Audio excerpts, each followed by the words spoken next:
Soltou para Tite, inventou. É gol!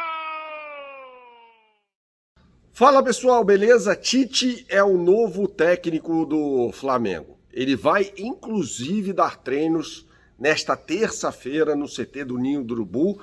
Aí entra aquela discussão, claro, né? Será que já havia um acerto antes e tudo foi resolvido no domingo? Fato que várias pendências foram resolvidas no domingo. Agora, eu tenho que manter aquilo que eu sempre falei por aqui. Eu acho que o Tite tinha sim que ter dirigido o Flamengo no jogo contra o Corinthians, até porque o Flamengo não ganhou o jogo e viu o Botafogo ganhar do Fluminense com uma grande atuação no primeiro tempo, né? E aí abrindo mais vantagem em relação ao Flamengo, a vantagem era de 9 pontos, foi para 11, né, com essa vitória do Botafogo. Então, assim, o Flamengo praticamente dá adeus a qualquer chance de ser campeão brasileiro. A questão é, Tite vai ter um enorme desafio, vários desafios sobre os quais a gente vai falar nesse vídeo. O primeiro deles, e óbvio, diz respeito à classificação, né? O Flamengo precisa garantir a vaga na Libertadores do ano que vem. Esse é o primeiro desafio, né? 2, fazer com que alguns jogadores voltem a render aquilo que já vimos outrora. Por exemplo, Gabigol, gravamos um vídeo sobre isso neste domingo. Inoperante, completamente inofensivo. Quer o que com o futebol? A gente vai ter que pensar sobre isso. Tite vai ter que pensar sobre isso. Tite terá de fazer coisas e trabalho de convencimento com o Gabigol para que ele volte a ser um jogador profissional de futebol. Hoje, vendo o Gabigol jogando, por exemplo, contra o Corinthians, e não só contra o Corinthians, né? A torcida está num veneno danado com o Gabigol, a gente vê que é um jogador comum, né? Coisa que ele não é.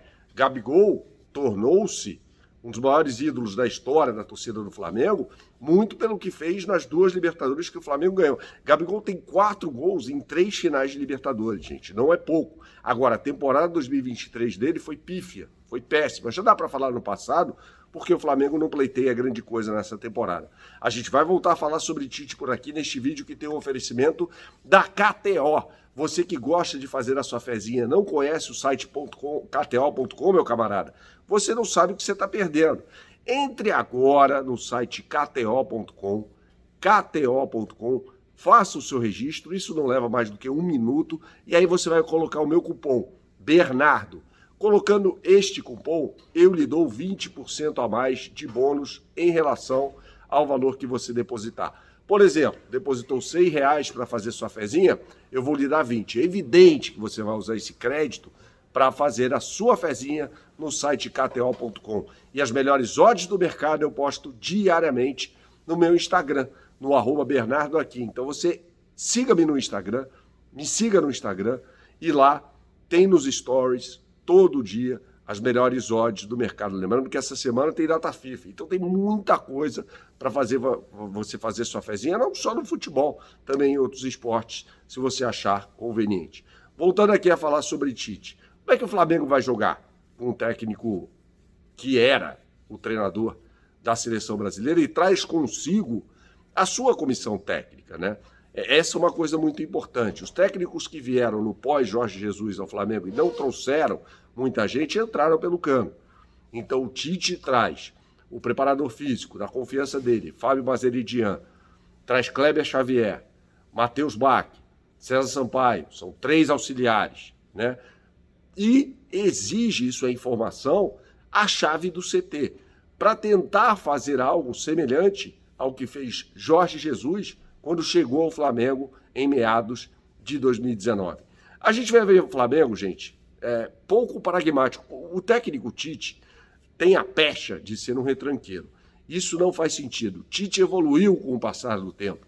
Você pega, por exemplo, o Corinthians, campeão brasileiro de 2015, que para mim foi a melhor versão daquele time, sob o comando do técnico gaúcho, era um time extremamente ofensivo, que tinha Renato Augusto e Jadson trocando de posições o tempo todo, né? O Jadson funcionando até, ele sempre foi um meia, funcionando por muitas vezes como um jogador mais aberto pelo lado direito. Pelo lado esquerdo, o Malcom e o Wagner Love, centroavante de muita mobilidade, à época, jogando como um camisa 9.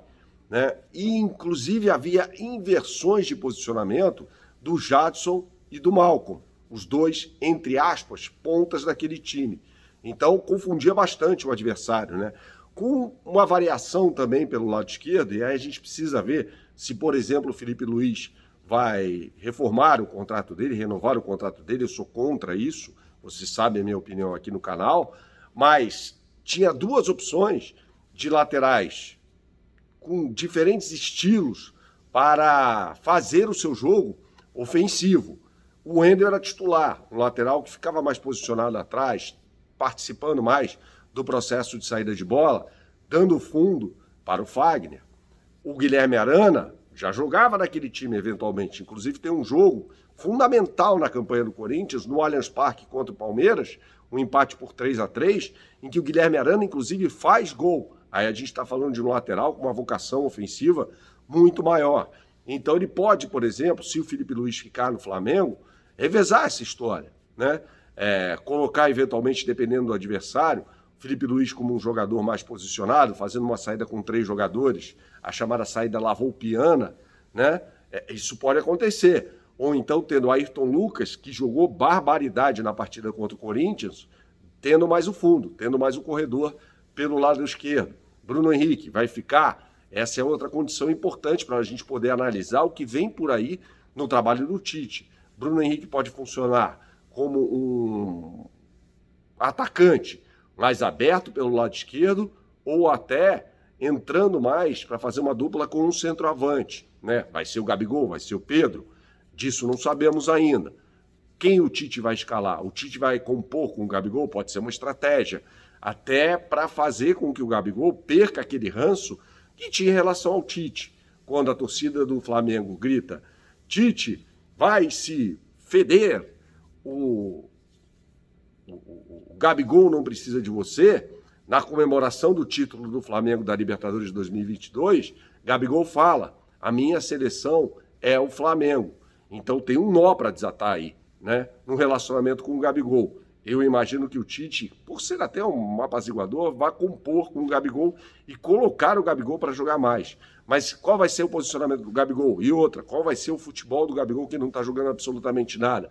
Voltando a esse Corinthians de 2015, que jogava com Ralf Elias e Renato Augusto no meio de campo, o Gerson pode ser o Elias dele, jogando num posicionamento mais semelhante àquele que desempenhava no Flamengo do Rogério Ceni, do que o Flamengo, por exemplo, do Domi, em que ele abria eventualmente pelo lado esquerdo, do Sampaoli, em que ele fazia muito essa função. Então existem diferentes formas, com os jogadores que o Flamengo tem hoje, de o Tite fazer escalações, né? Ele pode usar esquemas táticos muito diferentes durante os jogos com os jogadores que o Flamengo tem hoje. Saudações, até a próxima e tchau, tchau.